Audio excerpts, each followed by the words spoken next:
மோகன்லால், மாளவிகா, சங்கீத் பிரதாப் இவங்க ஆக்டிங்கில் சத்யன் அந்திகா டைரக்ஷனில் ஒரு காமெடி எமோஷனல் ட்ராமாவாக ரிலீஸ் ஆன ஹிருதயபூர்வம் மூவி ரிவ்யூ தாங்க இன்றைக்கி பார்க்க போகிறோம். மூவியோட run time 2.5 hours. Hey guys, welcome to cinematics. இந்த மாதிரி மூவி ரிவ்யூஸ்க்கு நம்ம சேனலை சப்ஸ்கிரைப் பண்ணிவிட்டு அதையும் பிடிச்சிருந்தா ஒரு லைக் போட்டு விட்டுருங்க. இந்த படத்தோட ஸ்டோரி சினாப்சிஸ் என்னென்னா, மோகன்லாலுக்கு ஒரு ஆர்மி மேனோட ஹார்ட்டை டிரான்ஸ்பிளான்ட் பண்ணப்படுதுங்க. அந்த மேஜரோட பொண்ணு தான் மாளவிகா. இவங்க அப்பா மேலே உயிரியே வச்சுருக்காங்க. அவர் ஹார்ட் ஃபங்க்ஷன் ஆகிறத அவரே உயிரோடு இருக்கிற மாதிரி உணர்றாங்க. ஸோ மோகன்லாலை பூனேயில் நடக்கிற இவங்க என்கேஜ்மெண்ட்க்கு இன்வைட் பண்ணுறாங்க அவங்க அப்பாவோட ப்ரெசன்ஸ்க்காக. இப்போ பூனே வர மோகன்லால் என்கேஜ்மெண்ட்டில் நடந்த சின்ன கை கலப்புனால அவரோட ஸ்பைனில் மேஜர் ஃப்ராக்சர் ஏற்படுது. இதனால இப்போ மாளவிகா வீட்லேயே தங்கி 1 month பெட் ரெஸ்ட் எடுக்கிற சுச்சுவேஷனும் ஏற்படுது. இந்த கேப்பில் மோகன்லாலுக்கும் அந்த மேஜர் ஃபேமிலிக்கும் எப்படிலாம் பாண்டிங் ஏற்படுது, என்ன மாதிரி இஷ்யூஸ் எல்லாம் இவங்க ஃபேஸ் பண்ணுறாங்கன்னு ஒரு ஹியூமர் அண்ட் எமோஷனல் சீன்ஸோட பிளெண்ட் பண்ணி சொல்லப்பட்டது தாங்க இந்த ஹிருதயபூர்வம்.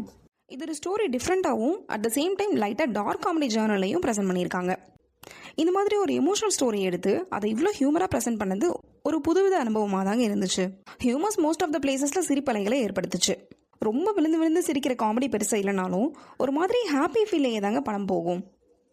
படம் ஃபுல்லாக கான்வர்சேஷன்ஸே இருக்கிறதுனால டயலாக்ஸ் படத்தில் மேஜர் ரோல் ப்ளே பண்ணுதுங்க. டயலாக் ரைட்டர்ஸ் அவங்க வேலையை சிறப்பாக பண்ணதால் படம் ஓரளவுக்கு இன்ட்ரெஸ்டிங்காகவே போகுது. சின்ன கான்செப்ட் எடுத்து பண்ணதால் நிறைய இடங்களில் ஸ்ட்ரெச் பண்ண ஃபீல் கொடுக்கதாங்க செஞ்சுது. அதே மாதிரி கான்வர்சேஷன்ஸ் எல்லா இடங்கள்லையும் எங்கேஜிங்காக இல்லை. சில சீன்ஸ் போர் அடிக்க தான் செய்யுது. மோகன்லாலுக்கும் மாளவிகாக்கும் ரிப்பீட்டேட்டிவான சிமிலர் ஷார்ட்ஸ் வச்சுருக்காங்க. அது கதையோட காட்சிகள் நகரணுன்றதுக்காக பண்ணப்பட்டாலும் கண்டினியூஸாக பார்க்கும்போது சலிப்பு வரதாங்க செய்யுது. மோகன்லால் அண்ட் சங்கீத்க்கு உள்ள காம்போலாம் படத்தை ரசிக்க வச்சதுன்னே சொல்லலாங்க. மோகன்லால் முறைச்சா மட்டும் மாசு இல்லை, சிரிச்சா இன்னும் மாசாக இருக்கார். படம் ஃபுல்லாக சார்மிங் லுக்கில் ஒரு இன்னசென்ட் ஸ்மைலோட அவரோட ஹியூமர் சைடை நல்லாவே எக்ஸ்ப்ளோர் பண்ணியிருக்காங்க. உட்கார முடியாமல் வழியில் இருக்கிற சீன்ஸ் ஆகட்டும், எமோஷ்னலாக கண் கலங்குறதாகட்டும், சின்ன சின்ன மூமெண்ட் கூட ரொம்ப டீட்டெயிலிங்காகவே அவர் ஆக்டிங்கில் வெளிப்படுத்தியிருக்காரு. மாளவிகா எமோஷனல் சீன்ஸ் எல்லாம் ரொம்ப நேச்சுரலாகவே பண்ணியிருந்தாங்க. மோகன்லால் அண்ட் மாளவிகா பேர் கூட ஸ்க்ரீனில் பார்க்க ரொம்ப அழகாகவே இருந்துச்சுங்க. அண்ட் அவங்களுக்குள்ள கான்வர்சேஷன்ஸும் 2 ஜென்ரேஷன்ஸ் பேசிக்கிற மாதிரி ரொம்ப யதார்த்தமாகவே இருந்துச்சு. சங்கீத் அவரோட ரோலை சிறப்பாகவே பண்ணியிருந்தார். பிரேமருல எந்த அளவுக்கு அவரோட கவுண்டர்ஸை ரசித்தோமோ இதுலேயும் அதுக்கு ஈக்குவலாகவே அவரை ரசிப்போம். சீனியர் ஆக்டரோட அவ்வளோ கம்ஃபர்ட்டாக நடிச்சிருக்காங்க மனுஷன். மியூசிக் பொறுத்த வரைக்கும் ஹியூமர் அண்ட் எமோஷன்ஸ்க்கெல்லாம் ஆப்டான மியூசிக்கே போட்டிருக்காரு. ஒரு ஹிந்தி சாங் மட்டும் கொஞ்சம் மொக்கையாக இருந்துச்சு. மற்ற சாங்ஸ் எல்லாம் கேட்க டீசெண்டாகவே இருக்குது. விஷுவல்ஸ் எல்லாம் ரொம்ப கிளாரிட்டியாகவும் அண்ட் லொக்கேஷன்ஸ்லாம் செம்ம பியூட்டிஃபுல்லாகவும் கேப்சர் பண்ணியிருக்காரு சினிமாட்டோகிராஃபர்.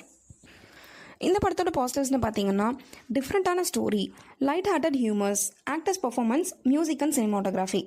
நெகட்டிவ்ஸ்னு பார்த்தீங்கன்னா ஸ்ட்ரெச்சிங்கான ஸ்க்ரீன் பிளே, சின்ன சின்ன lagging scenes, repetitive scenes and கிளைமேக்ஸில் வர அந்த ஸ்பீச் இன்னும் கொஞ்சம் ஹார்ட் டச்சிங்காகவே இருந்திருக்கலாம். ஓவராலாக ஒரு ஃபீல் குட் ஹியூமர் ட்ராமாவை பார்க்கணும்னா அதுக்கான ஆவரேஜ் வாட்ச் தாங்க இது. இந்த படம் மலையாளம் லாங்குவேஜில் இங்கிலீஷ் சப்டைட்டிலோட தேட்டர்ஸில் ஓடுது. So don't miss out the light hearted Hridayapoorvam.